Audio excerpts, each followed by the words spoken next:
Hi everyone, I am इम्तियाज़ पटेल। आज बात करेंगे हम जिम्बाब्वे के बल्लेबाज, जिम्बाब्वे के अच्छे खिलाड़ी, मैदान में शान दिखने वाले तगड़े खिलाड़ी ब्रेंडन टेलर के बारे में। आईसीसी ने ब्रेंडन टेलर को 3.5 साल के लिए बैन कर दिया है। उनको दोषी पाया गया है anti corruption, doping anti corruption ICC के जो यूनिट्स है जिनमें शिष्टाचार को भंग करने के लिए और एंटी करप्शन मतलब कि करप्शन लेने के जो कुछ भी चार्जेस है उसके तहत उनको दोषी पाया गया है और उन्होंने अपना जुर्म को इकरार किया है। इसके बदौलत आईसीसी ने ये एक्शन लिया है। ब्रेंडन टेलर के बारे में अगर हम सबसे पहले बात करें तो उन्होंने अपने करियर में 34 टेस्ट खेले हैं, 205 वनडे मुकाबले खेले हैं और 45 T20 मैच खेले हैं और 17 साल का इनका बहुत ही अच्छा करियर रहा है। हुआ इस तरह से, दरअसल इनको भारतीय किसी बिजनेसमैन ने बुलाया हिंदुस्तान। वो हिंदुस्तान ब्रेंडन टेलर आए और वो चाहते थे जिम्बाब्वे में कुछ एक लीग खेली जाए।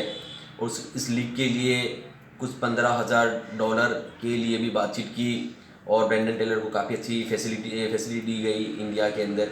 इनको कपड़े वगैरह, मोबाइल वगैरह और उनको अच्छा घुमाया गया, फिराया गया और इस तरह से दोस्ती करके आगे लीग के बारे में उनको बताया गया।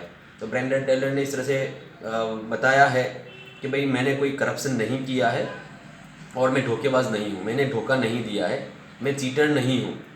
तो कुछ मिसअंडरस्टैंडिंग और कुछ अलग तरीके से लीग्स को शुरू करने के चक्कर में ये सारा जमेरा खड़ा हुआ था, जिसमें ब्रेंडन टेलर जो है दोषी करार पाए गए, जिसमें आईसीसी ने अलग अलग तरह के इन पे जो है केसेस लगाए हैं। तो आईसीसी एंटी करप्शन के कोड जो है, आईसीसी एंटी करप्शन डोपिंग के कोड का जो एक हिस्सा है, तो जो आर्टिकल्स है वो आर्टिकल 2.4.2 है, 2.4.3 है, 2.4.7 है और 2.4.7 जो आर्टिकल्स है अलग अलग, उसके तहत इनको उन पे मतलब कि ये केसेस लागू किया गया, जिसकी वजह से 3.5 साल पे इन पे बैन लगाया गया है।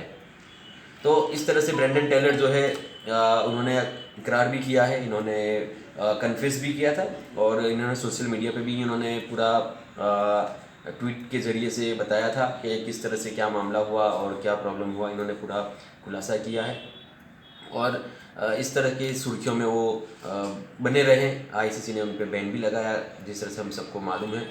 तो ये एक बुरी खबर बोल सकते हैं। एक अच्छा कैरियर है उनका और 3.5 साल का अगर हम बैन, तो काफ़ी लंबा अरसा है। तो डेफिनेटली उनसे बाहर उनको आने के लिए थोड़ा तकलीफ रहेगी। अच्छे खिलाड़ी है और बहुत अच्छा इनका नेचर भी है, मगर जो इस तरह से अननेसेसरी गतिविधियों की वजह से इनको इस तरह का खामियाजा भुगतना पड़ा है। तो ये है आईसीसी के बहुत बड़े न्यूज़ जो हम सबके सामने है।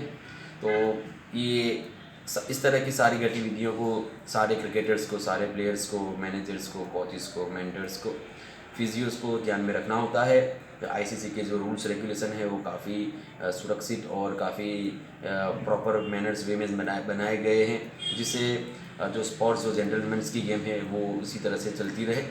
और इस तरह से गतिविधि अगर कोई भी करता है तो डेफिनेटली आप ज़रूर से आईसीसी को कांटेक्ट करें। अगर हम हिंदुस्तान में हैं तो आप बीसीसीआई को कांटेक्ट करें। Thank you very much. आप दूसरे और भी न्यूज़ के लिए क्रिकेट के रिलेटेड हमसे जुड़ते रहिए। Thank you.